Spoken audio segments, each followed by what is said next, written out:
space, the final frontier. These are the voyages of Starship Enterprise. Its 5-year mission, to explore strange new worlds, to seek out new life and new civilization, to boldly go where no man has gone before. Greetings, salutations, and welcome to Retrek. I'm Captain Jim, and with me, of course, is Admiral Elliot. Hi there. And we're back to talk about a bit more Star Trek Voyager. We've got notorious episode Tuvix, which I've been looking forward to, and then die-hard knockoff Macrocosm. So, bit of a contrast between the two episodes, but quite a big contrast between the two episodes. Yeah, they're both going to be fun to talk about, though. But before we get on to that, we've got quite a bit of Trek news this week. So, Elliot, what have you been reading Trek news wise? Well, we've got all 3 shows are now filming. Yep. Which is good. Waiting for the second. We don't know when it. Strange news. We don't know when any. We don't know when any of them are going to actually be shown. But it's suspected that it'll probably be, because they've said they want to do one show every quarter. Yeah. So we'll probably have I think we'll have Prodigy first, and I think that'll coincide with the launch of Paramount Plus. Yeah, that'd be good. Then I think we're probably looking at season 2 of Lower Decks. Yeah. And then season 4 of Discovery. And then moving into 2022 with Strange New Worlds and Picard. I'd go with you on that. I think that's a safe bet. Yeah. Yeah. We've also heard that the Section 31 show won't go into production until one of the other live shows finishes. All right, I've not caught that one. Yeah, I mean, yeah, that makes sense. So maybe that'll be after Picard then, because they've always said Picard's going to be a limited run rather than an ongoing. Yeah, thing. Yeah. They said at the start it'd be 3 seasons, didn't they? Yeah. For Picard, so that's a chance. Or they could be looking at Discovery, because in other news we have I can't remember her first name. Vasquez is is writing a script for a new movie. Yeah, I saw that, and it's a Bad Robot production, so J.J. Abrams is on board with it. Presumably, he's still got some sort of producing deal with the Star Trek films. Well, Paramount haven't greenlit the movie yet, so I'm not sure about that. It's like, just because everyone heard that it's Bad Robot producing, and everyone's we're getting another Kelvin timeline movie because of Bad Robot. I don't think it will be. No, I don't. I think he's probably got some, so you get all these ironclad contracts in Hollywood, so there's probably an option on his contract or on Bad Robot's contract that says, if we make another Star Trek film, your production company gets first refusal. So yeah, I imagine that's why he's still linked to it. But I think since Viacom and Paramount and everything linked back up, I think that means we can do prime timeline films. And I think that the fact that the Discovery writer strongly implies that's what we're going to do. Yeah, so I wonder if we might get Discovery up to season 5. Maybe, and then into a movie. Yeah, that won't surprise me too much. And that'd be pretty cool, actually. I'd be up for a Discovery movie. Yeah, there's rumours that they might not actually go to cinema, that the movies could be made for Paramount Plus. They could be. I mean, this is, particularly this year, this is quite a big thing, is making films for the home consumer. And obviously, Disney's got an enormous amount of content. I think it's Warner Brothers who've committed their whole release slate for 2021 is going to go straight onto their streaming service. Yeah. Peacock, I can't remember. There's too many of them now. I think Warner Brothers is tied with Peacock, aren't they? So that's all going to go day and date. And they've said, we don't care if cinemas reopen, we're still going to do it. So that's an interesting one. So yeah, it wouldn't surprise me too much if we do get made for CBS All Access shows. Yeah. Another one, movie-wise, apparently Nicholas Meyer, obviously who directed Star Trek 2, Star Trek 6, apparently he's pitched an idea to Paramount for another movie. No idea. Right. No other details on it, but apparently he's done that. And I know he was involved in the early days of Discovery and things like that. So that could be. Yeah. Well, he pitched the SETI Alpha story, didn't he? Yeah. To look at Khan, but if they're not going to have any more live shows going to production, so they're obviously looking at 3 live shows at a time maximum and 2 animated. I think that's reasonable. 5 shows running at the same time, I think. Well, yeah. Yeah, we'll take that. That's fine. Yeah, even during the pandemic, we've had a lot of Star Trek content still. 50-odd episodes of Star Trek a year, or we'll take it. That's what it means for us. So that means we won't be doing any more Voyager episodes once they start cranking them out like that. So I'm sure we can find you some more somewhere.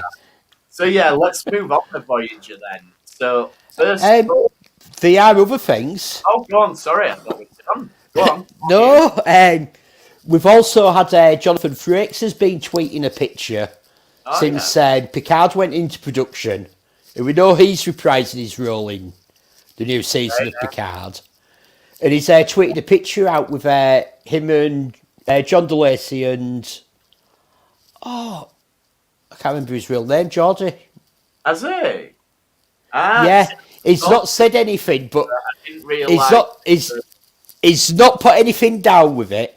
He's just tweeted the picture out as soon as Picard started filming. Right, so that's obviously going to send everyone into a tease. Yeah, I mean, that's all. You and Geordie are coming back. I'm up for that, definitely. Yeah. Yeah, we'll definitely bet that one.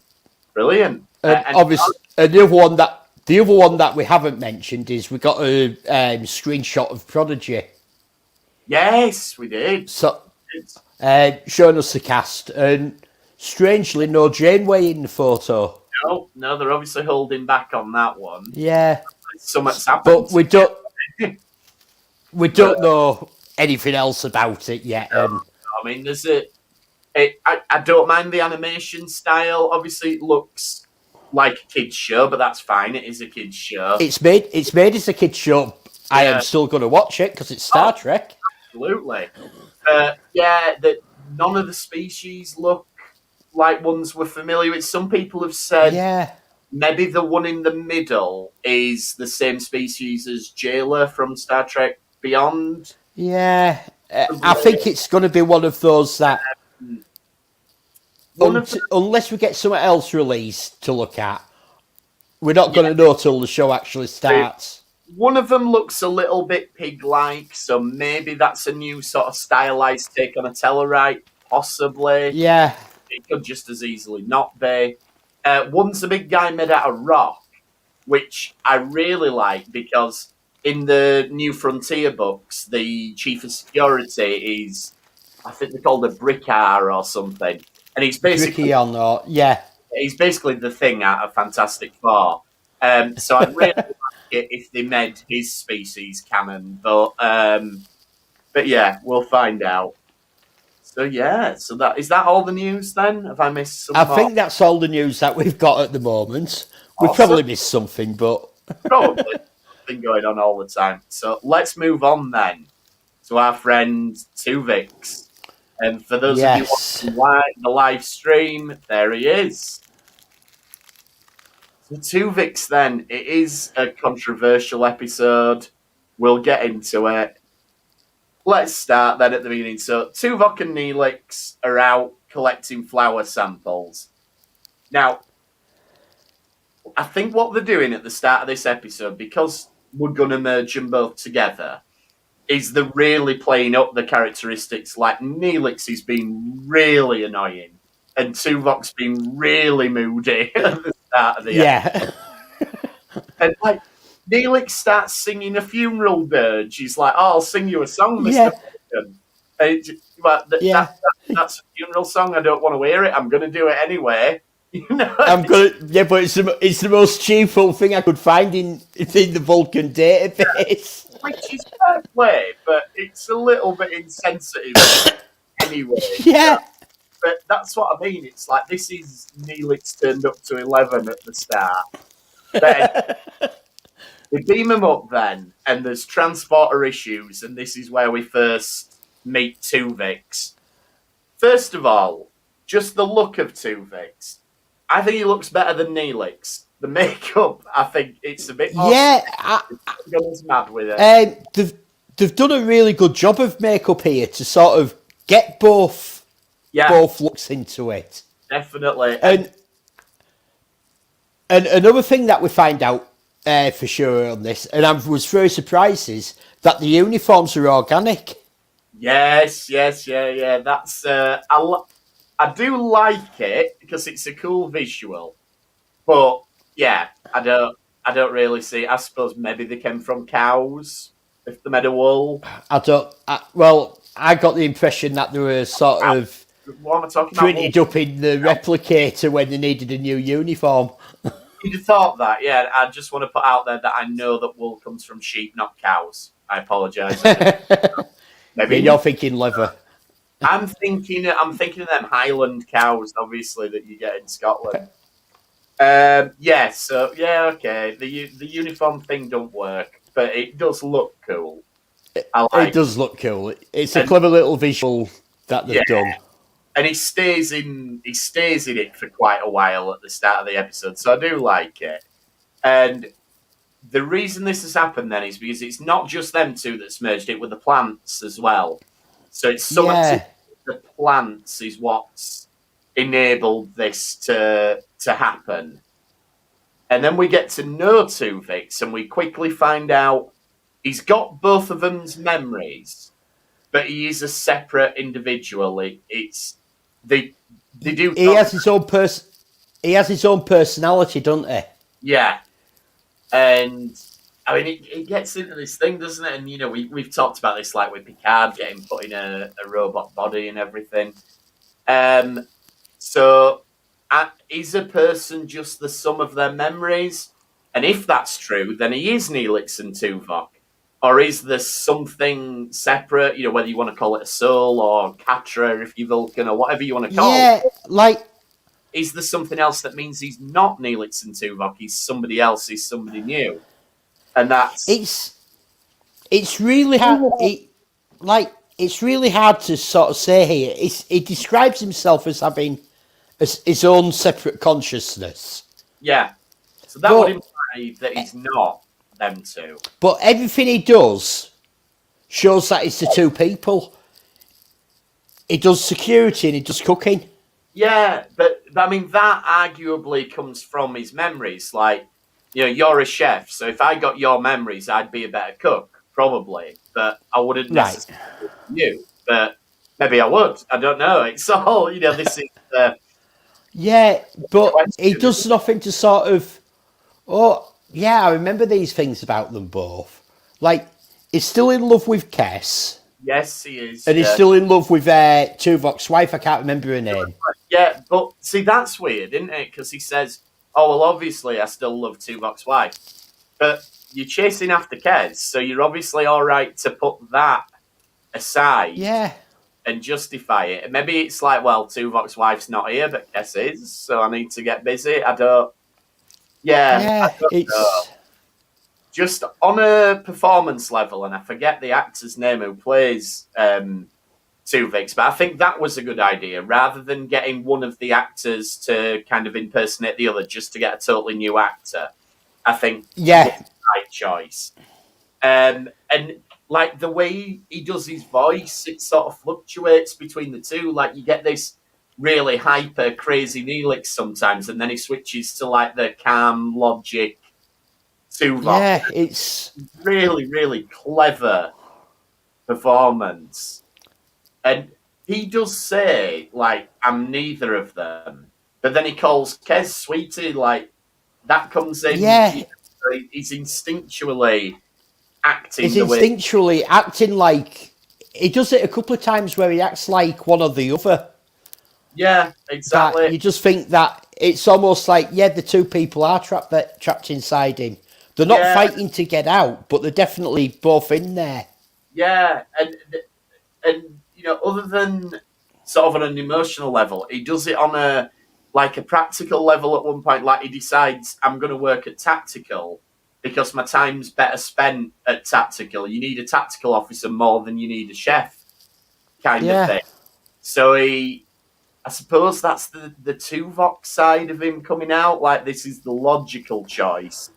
It's better for me to do this than to do that.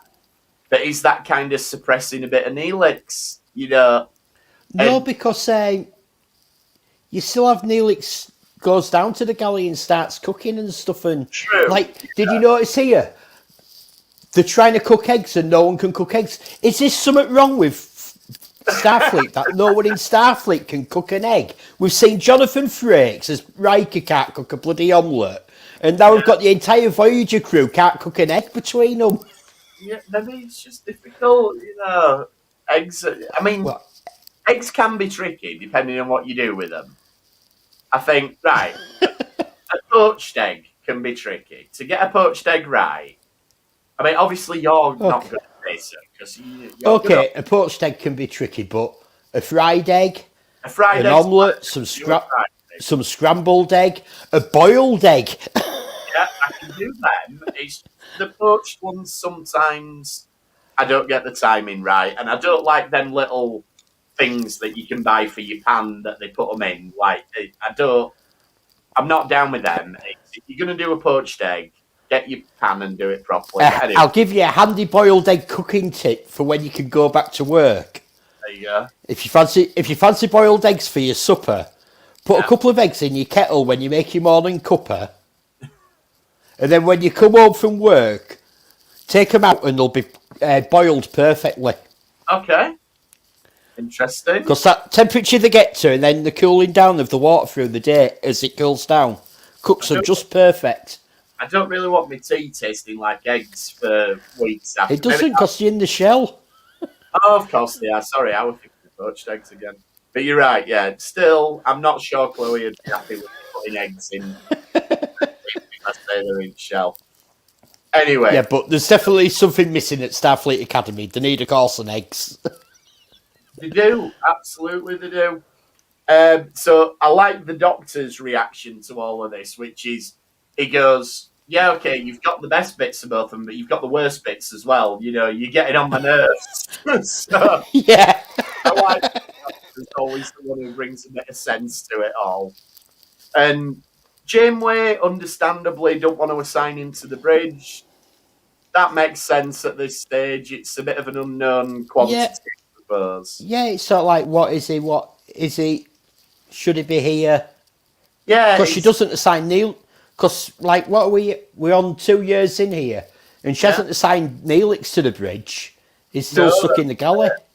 And that's the thing. It's like, if he is a totally new life form, then he's not been through Starfleet Academy. He's certainly not the rank of Lieutenant Commander, and not qualified to be the head of security, surely. Well, that's it. Because he takes on his rank, doesn't he, as well? Yeah. Yeah, absolutely. He takes on Tuvok's rank, so you're saying that he's sort of saying he's a totally unique individual, and yet he's taking on all these parts of the other one. Yeah, he's essentially taking his life. Yeah, they're treating him as though he is both of them. Yeah, but Tuvix is doing this to himself as well. Yeah, no, exactly. Yeah, he's acting like he should have everything that the other two had. Yeah. But yeah, it is interesting. It's a really good episode, is this? And he asks Kez out, and she does seem a little bit sort of charmed by him at first when he's making the food in the galley and everything. She seems to Now, be. I think Kez is a bit of a flirt. If you look at all of staff, all of them who fancy her on over time in this, Yeah, I think Kez is a bit of a flirt. Actually, I think she is as she well. likes the attention.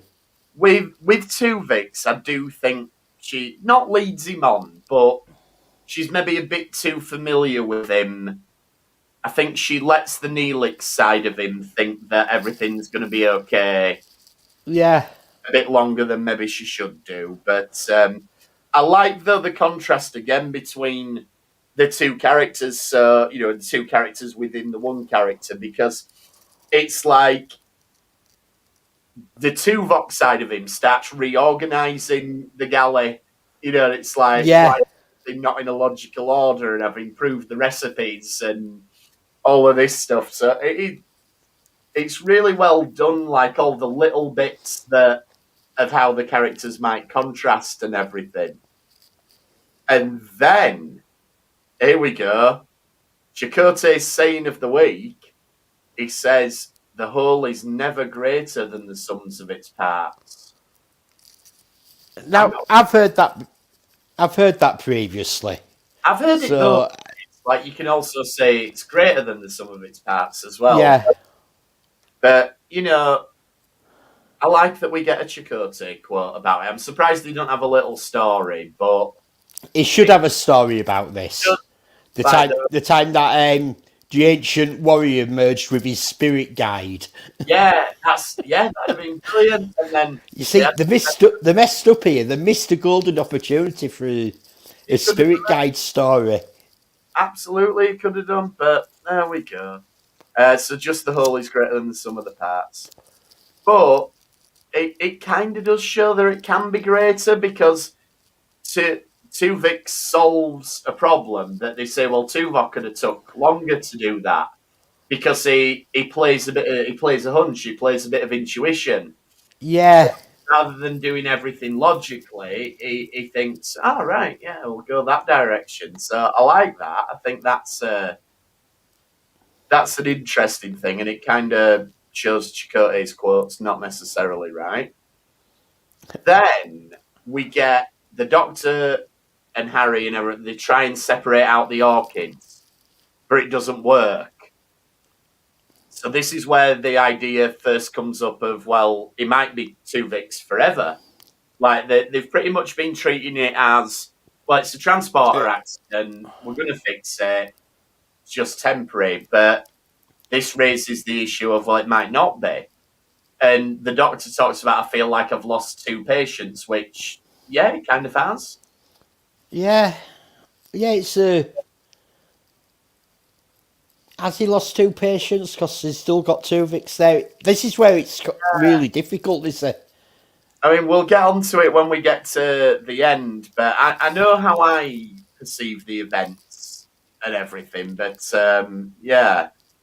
So after this, then Tuvix is sort of starting to get on with the crew, and people seem to like him quite a bit. He's playing pool on the holodeck and everything. Yeah, he's turned into a bit of a pool hustler. Yeah, because obviously, like Tuvok could obviously be really good at pool because they're good at maths of Vulcans, so he can work out angles. Yeah, exactly. And then mixed with Neelix, he becomes a hustler. Yeah, because Neelix has got reason to do that, whereas Tuvok wouldn't have a reason to exploit his ability to play pool, whereas there is an element of that to Neelix. And I suppose, would a Vulcan enjoy playing pool? I mean, maybe they'd enjoy it, like you say, with the angles and stuff. It'd almost be like doing it to them. I think Vulcans would enjoy snooker more. Yes, yeah. There's a lot more tactics than pool. Yeah, it'd be. There's a lot more skill needed to play snooker than there is to play pool, especially if it like how they're playing American pool, because it's like pockets. Oh yeah, the pockets and the cushions. The ball just runs right down them as soon as you. Yeah. For anyone in America who's listening, English pool tables. and nothing like America. Well, I mean, the shape is the same, but our pockets are much, much, much smaller. The pockets and the cushions are based more on a snooker table than so you a pool table. You can run a ball down a cushion, but you need a good angle, and you need to be really good with your cueing and everything. Whereas on an American table, you can pretty much whack it into it, and it'll do it for you. But which is why, like, I think probably why 9-ball pools are not as popular in England, because it's you just can't play that quickly on an English pool table. Yeah. Anyway, so Tuvix rather, bit of a hustler, and we're seeing him integrate with the crew, and he does have this bit where he's a bit creepy with Kez, like, saying he loves her and he still loves Tuvok's wife. And like Kez says that she's finding it difficult, and she says if she lost either of them, she'd go to the other one for comfort and counsel. Yeah, that's good. But she's lost both of them, and she doesn't feel like she could treat Tuvix the same way. Which, you can see that, because he is effectively a different guy. Though she does go and see him, and she's saying that, she's ready to be his friend, and she thanks him for giving her space, and maybe the friendship can grow. So she is not completely averse to it. Yeah. And then while all of this is going on, they've now developed the technique that they can separate them. And this is where we get to it's Harry Kim, isn't it, who comes up with it, using irradiate it.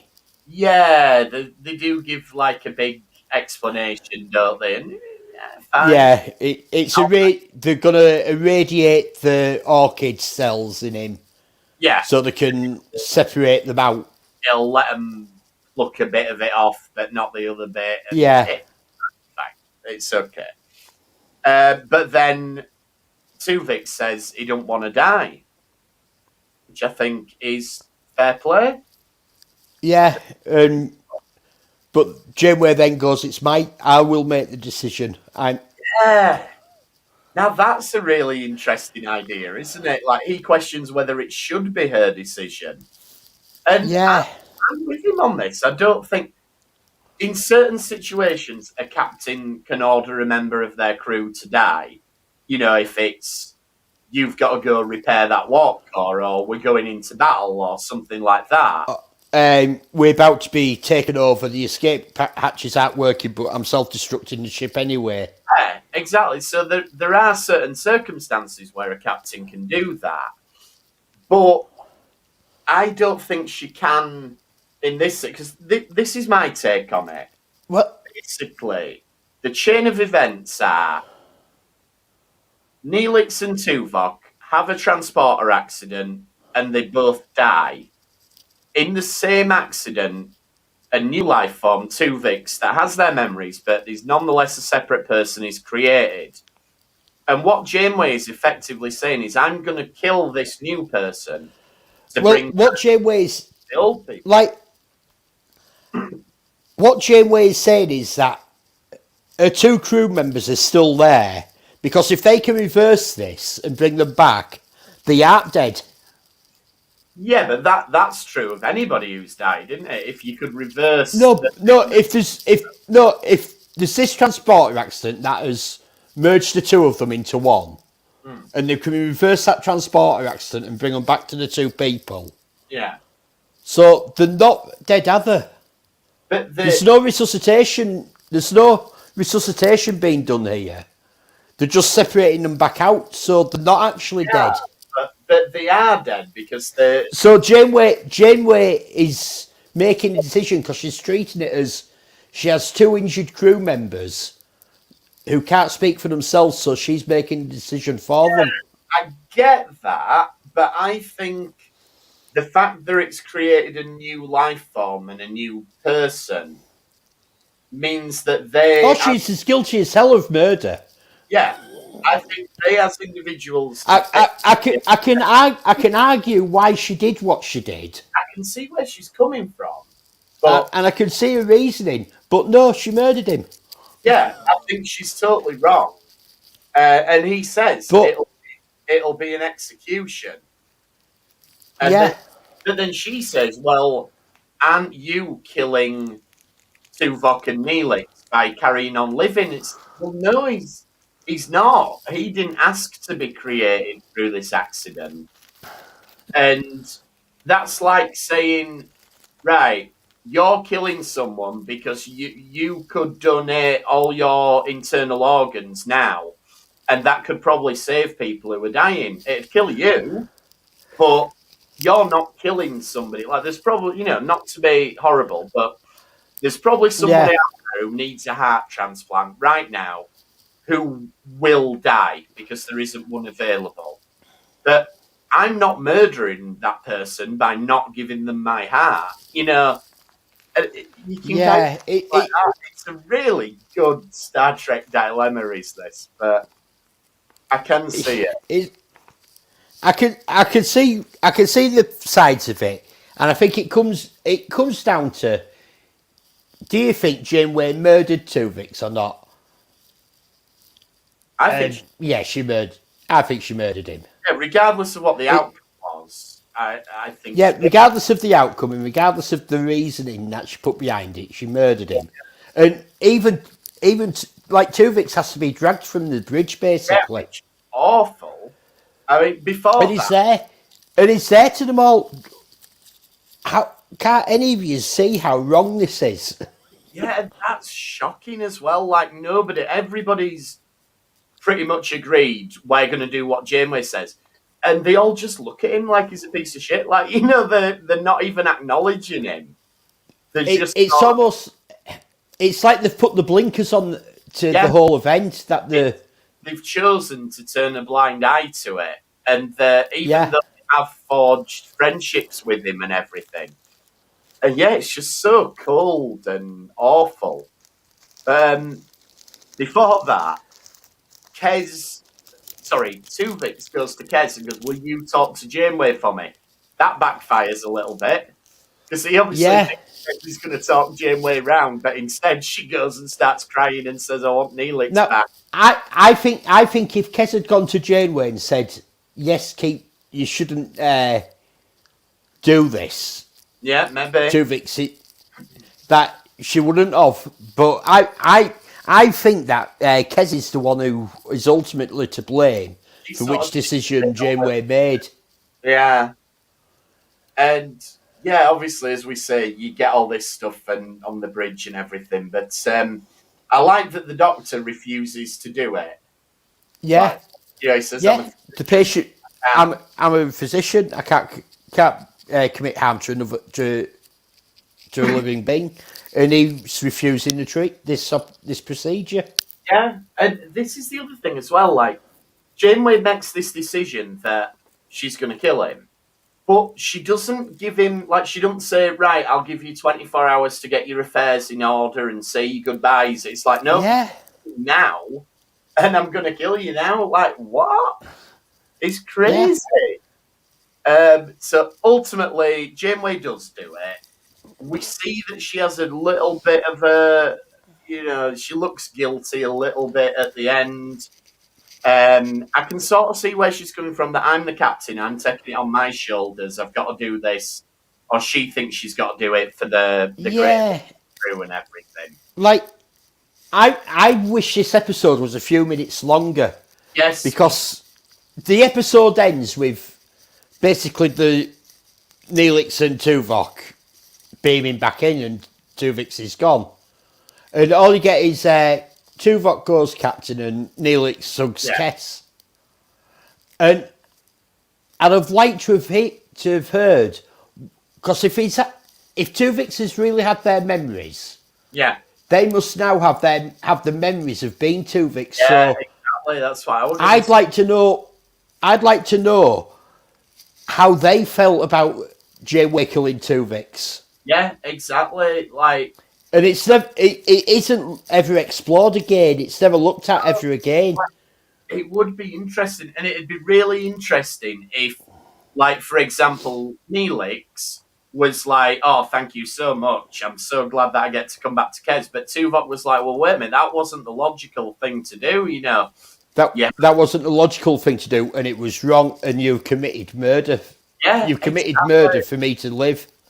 That'd have been Yeah, just to interesting to have. They could have, even if they sort of looked at this again in another episode. I don't know where you'd put it, but yeah, the just idea, to acknowledge that there should be a reaction from these two. Yeah, like the idea that one of the people she saved is now holding her to account for it would be really interesting. And it, you know, if we did do longer form storytelling in Voyager, which we don't always do, but you know, there could have been a bit of a rift between Tuvok and Janeway potentially. Yeah. So yeah, it could have been. Yeah, I mean, it's a great episode as it is. But yeah, they could have done some other. There's potential that's been missed. Yeah. So before we wrap up this one, I thought it'd be interesting for us to discuss what do you think the other captains would have done if they'd have had the same dilemma. So, Kirk, what do you think Captain Kirk would have done?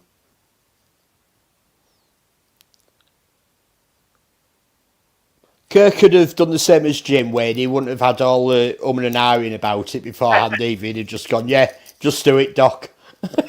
Yeah, I think it maybe depends who it is. Like if it were Kirk and if it were McCoy and Spock, he'd have definitely done it, separated them out. If it was Sulu and Chekhov, maybe. I haven't got that annoying Russian anymore, putting his Russian quips into everything. Yeah, so maybe. I think Kirk could have had them changed back without batting an eyelid. I think Kirk, reacts more emotionally, and I think he would have seen it as saving the two people. What about Picard? I've got a feeling Picard would have let Tuvix live. I think he would have done. Yeah, I think he'd have seen both sides of the argument, but he'd have gone with the moral thing, which is not a new life form. Cisco's a hard one because you don't know which Cisco you're going to get, do you? No, exactly. I think if it had happened during the war, and let's say the two people who got merged together, if one of them had something or could do something that was vital to the war effort in the Dominion War, I think Cisco would have separated them. If it had been before the war, maybe not. I don't know. First couple of seasons, DS9, it might not have changed them back. Once we hit the Dominion War, it'd have changed them back. It'd have been, well, I need two people instead of one person. Yeah, it'd have looked at a numbers. I think he'd have looked at a numbers game of two being better than one. Yeah, and I think Archer, it's a very similar answer. I think season 1 and 2 Archer wouldn't have separated them, but I think season 3 and 4 Archer would have done. Yeah. So I think once the Xindi stuff kicks in, he'd have been all right with it. So, yeah, I'll go with that. I'm happy with that. Right then, shall we move on to the next episode? A bit of a lighter one. Well. Die Hard. Die Hard, Macrocosm. There we go, and there's Janeway. For anybody watching the video, Janeway with a vest on, all die-harded up, with one of the, what are they called, the macro... Bacteria. Yeah, the bacteria. Yeah. So Macrocosm then, so starts with Janeway and Neelix, so it could have been Janeway and Tuvix if she hadn't killed him, but no. Janeway and Neelix, and they're doing a negotiation. I like the name of this species, the Tac. Yeah, funny name. I like how he's talking to Neelix, and it's all this strange movement as well when they say anything. Yeah. And Janeway goes to say something, and the Tac just goes, "Make her be quiet." Yeah. this is where we start to get. I'd forgotten that this happened so late in the run of the series that we start to get this idea Neelix could be the ambassador. Yeah. It's because she's really happy with how he's dealt with the tac and everything. So I thought that happened much, much earlier that Neelix became an ambassador. But no, season 3. So there we go. And when they get back, Voyager's not where it should be. And they get on board and it's all weird and abandoned. And I think... Yeah, it's hot as well. Yeah. The environmental controls aren't working properly. Yeah. So I think the production designer or whoever was in charge of the look of this episode does a really good job of making it look so different just by like changing the lighting and stuff. They managed to look a lot spookier. It's a bit like in DS9 where they go to Empok now, and it's exactly the same.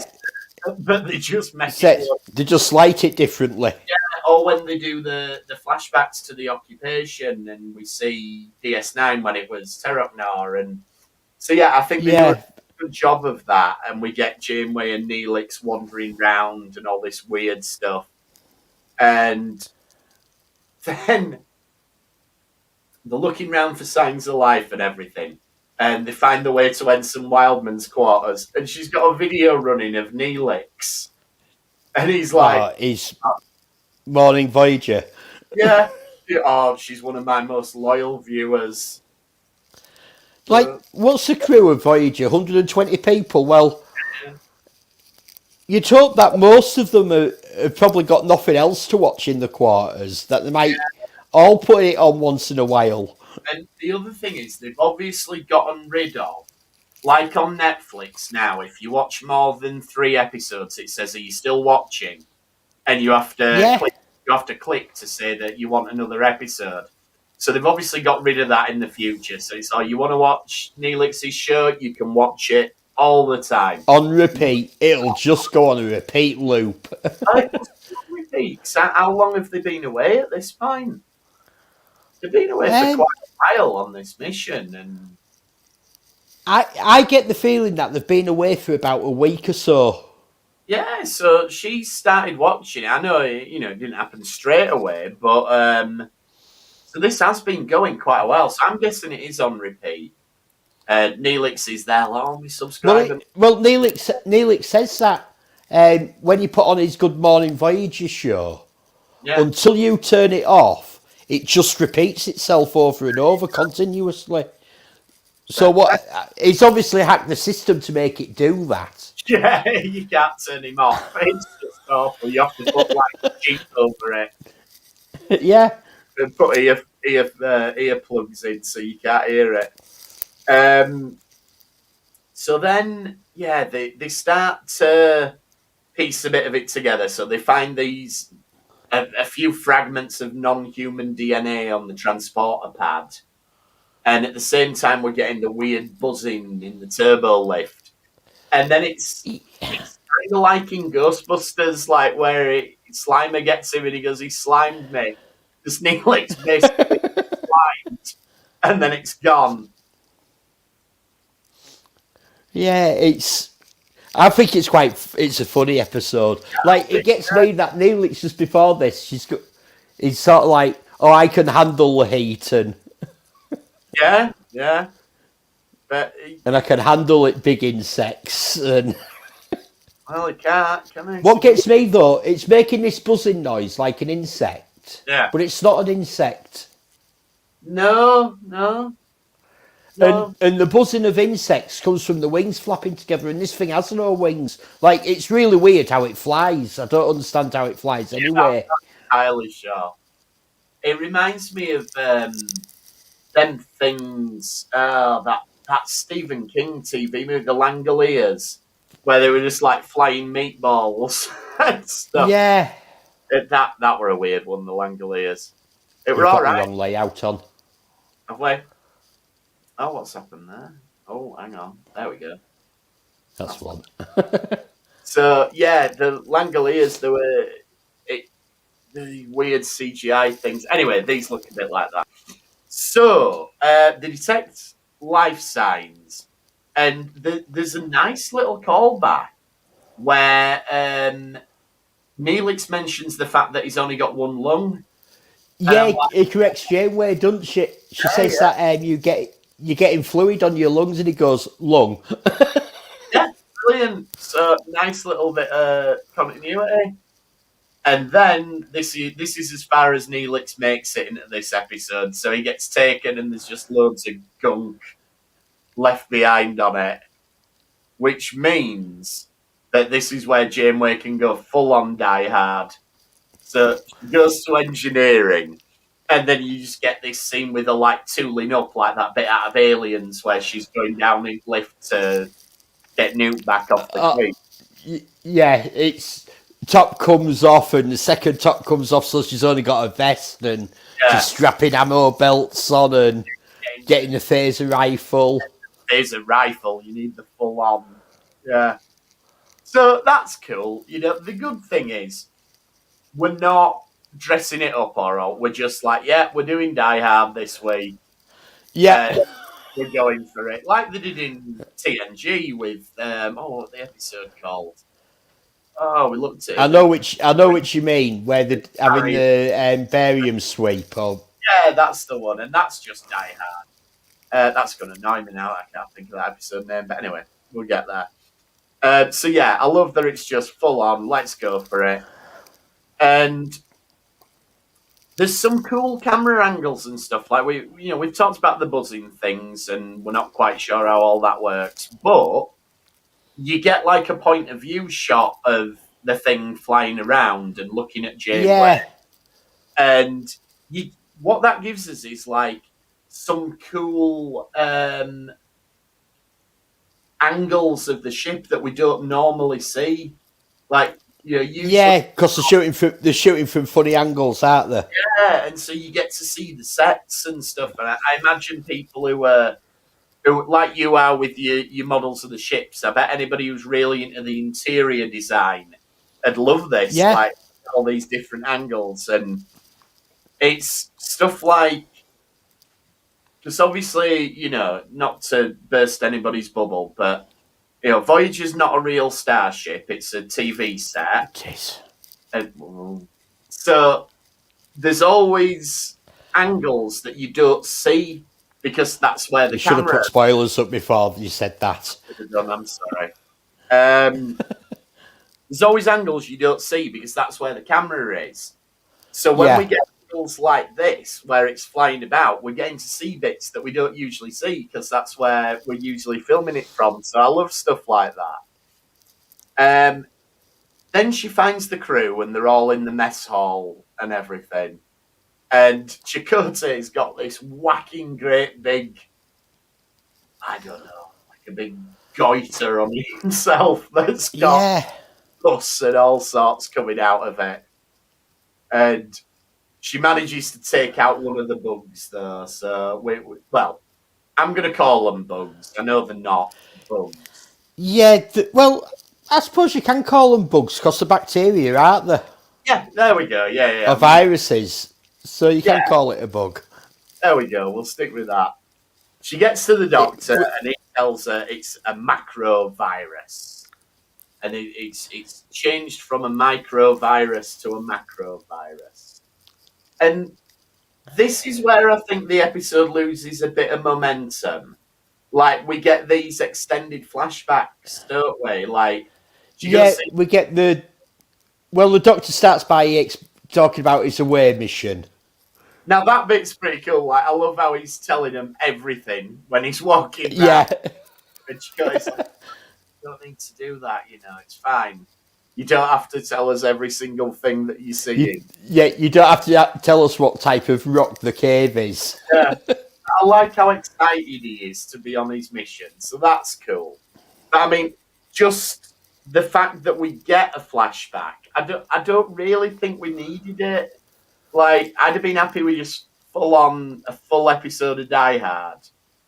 And it just feels a little bit like a bit of padding, really, because we don't really need to see all this. We know that the virus gets It's out. filling the episode up because let's be honest, there's not actually a lot to the episode, is there? No, there's not at all. I'm surprised we've managed to talk about it as long as we have, to be honest. But yeah, it feels like padding though. Like, I don't think the story of what happened is good enough that we need 2 big extended flashback sequences to pad it out. Yeah, like we find out now why it's become a macro virus. Yeah. And it's because the virus has reacted with the growth hormones of the species that it's attacking. I love how excited the Doctor is that he's discovered a new life form. Like, totally brilliant. And it's a shame he hasn't got a name, so it can't be named after him. The Doctor Goiter bug or something. But yeah, why do they have to beam the Doctor? I suppose they've got to beam his mobile emitter up, haven't they? Yeah, it's beaming because he's down. When he leaves sick bay, he downloads into the mobile emitter. Right, so it's not really the hollow body that they're beaming; it's the mobile emitter. Really? Yeah. Okay. Yeah.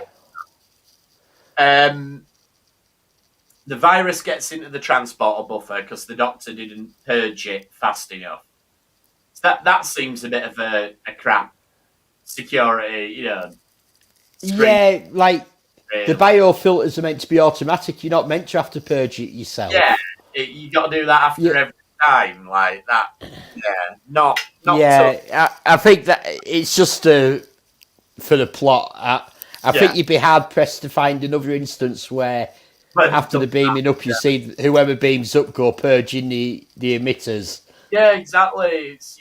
We usually just screen it out and we don't have to worry about it. But they could have come up rather than having this thing of I've got to purge it. We could have come up with some technobabble and gone, there was some alpha trions in the ring of the planet, and that you know what I mean. Like we didn't need this thing sense either. Well, you just have to have it that it had already grown to a big enough size that the transporter didn't recognise it as a virus. Yeah, there you go. So the biofilter didn't screen it out.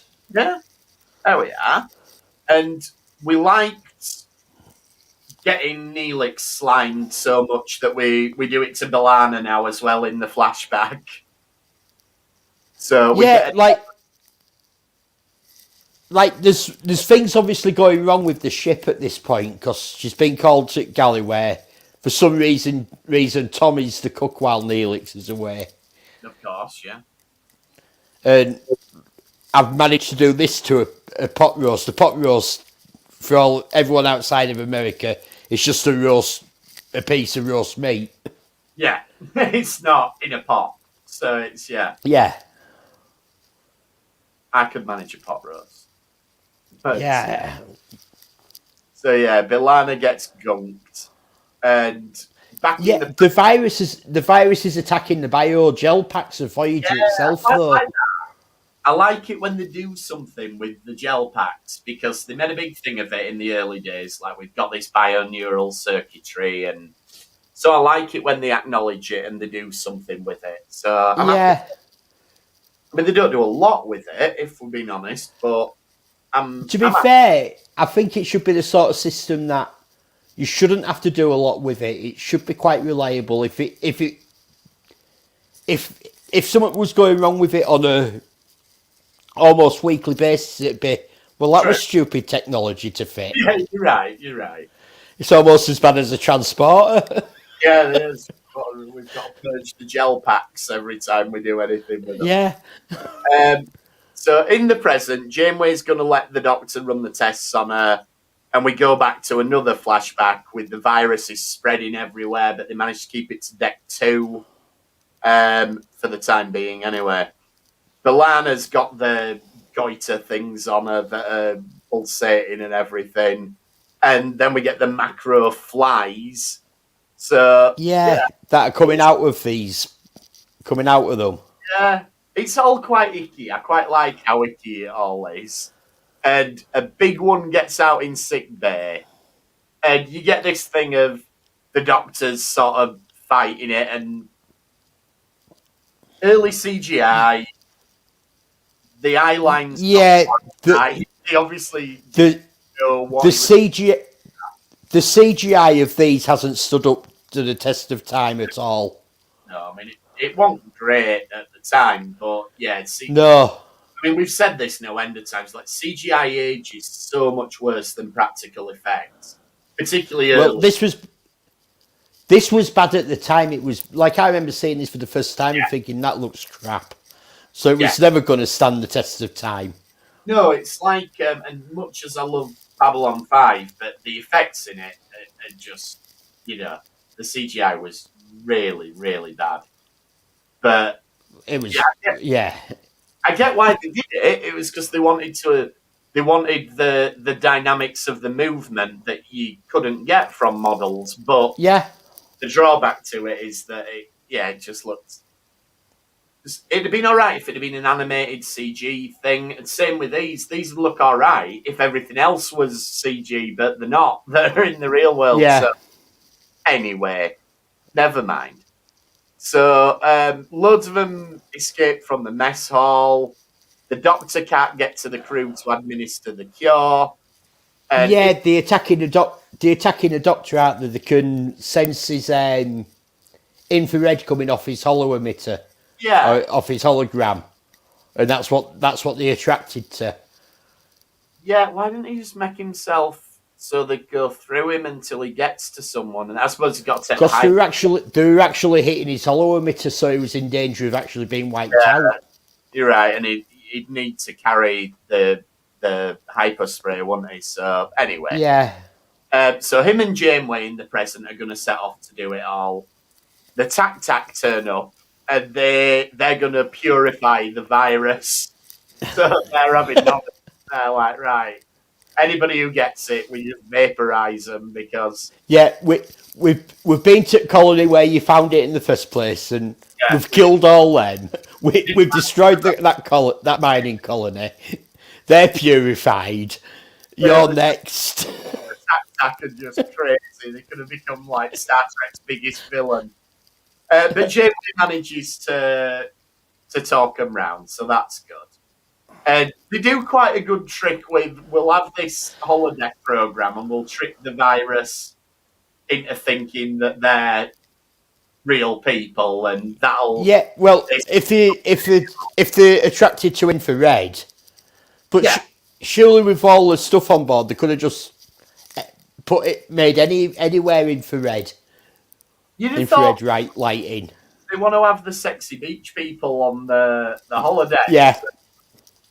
There you go. So it's going to be on the holodeck. Janeway's got an antigen bomb, which is, brilliant. Yeah, she has to get to environmental controls to put it in, so it'll hit all the ship. And one of them jumps her, and she takes it out with a knife. She's going, like, good on her, This is what I mean. Like, if you're going to do Die Hard, just do it. Do it. Commit to it. And they are doing. And she manages to blow them all up. The Tac are happy about it. And then you get this bizarre scene at the end where Chakotay's like, a few of us are off skiing in the holodeck. I want to see that show. Like Chakotay. Yeah, but what got me is that he's in her ready room. He's gone to ask her if she wants to come, which is fair enough. Do you want to come with us? But why the hell is she listening to elevator music? I thought that, yeah. It's elevator music she's got on, and it's like, what the hell are you listening to, woman? Is this meant to be her relaxing? Because she's like, I've had way too much excitement, Yeah. And sorry, this has just popped into my head. I feel like this is a public service announcement for anyone. Obviously, we've been in lockdown for a while. So I was flicking through like the ITV player, which is, again, for anyone not from the UK, one of our terrestrial channels is ITV, and they have a catch-up service. This programme comes up, right? It's just because we've been on about Die Hard. there is a reality TV show. Dolph Lundgren, he has taken over this building, and he has a bunch of people who he sets action film tasks. So, like, it's kind of like Crystal Maze. So they come in, and he goes, right, on this first floor, one of you's going to be strapped to a turntable that's going to spin round, and these snipers are going to shoot at him, and the other one's got to dive in the way and take the bullet for him. And like, if he gets hit too many you times, need to be telling Don about this. I know. Honestly, this is a program, and then it's like, Yeah, but Don would go mad for this. Don loves Dolph Lundgren. I do. He does. Yeah, he does. He paid £100 for his autograph. We should get that video and put it on the Retrek page, even though it's now to do with Retrek. But anyway, so if you lose on this Dolph Lundgren game, it chucks you out of the skyscraper, and it's like, off you go. Anyway, I can't remember what it's called, but Dolph Lundgren reality show. All the talk and die hard reminded me. Sorry. So yeah, Janeway's listening to the relaxing music. Don't want to go Elevator music. Elevator music. But I really want to see Chakotay out in his skiing gear. He's probably got a saying for that. You know, only the boulder can roll downhill with the skis. So, yeah, he'd have something. Yeah. Give me something mad. So yeah, so that's Macrocosm. Good fun episode. A good fun episode. Watch it. Light entertainment in it. It's one of those. I just want something easy to watch. It's not going to tax you intellectually to watch this one. No, ignore the CGI. It is what it is, but it's good fun. And we needed a contrast after Tuvix, because that's a pretty heavy episode. So yeah. Next time, then we're going to look at Q in Voyager, aren't we? We're going to do the first 2 Q episodes. Yeah, well. Because we now think that John DeLacy's going to be coming back in Picard. It's a good time, isn't it? Because we know we've got Janeway coming back, so doing the Voyager Q episodes we've got ties in nicely. So yeah. Voyager ones. So we'll be back next week then with Death Wish and Q in the Grey. I think was the second one. Yeah, Q in the Grey. That's going to be a fun conversation. But yeah, we'll cross that bridge when we come to it with its Civil War reenactment and everything. I enjoy Q in the Grey. I might do this time. I've watched it in a few years. We'll see.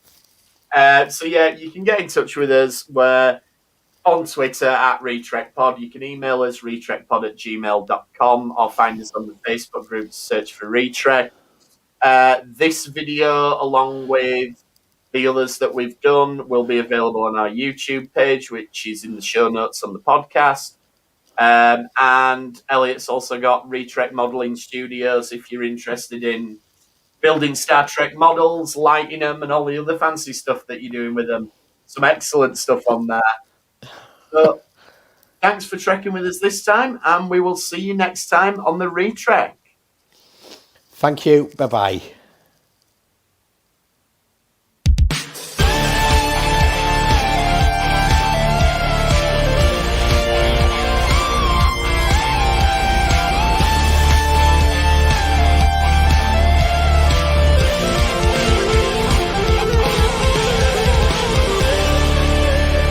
Fascinating.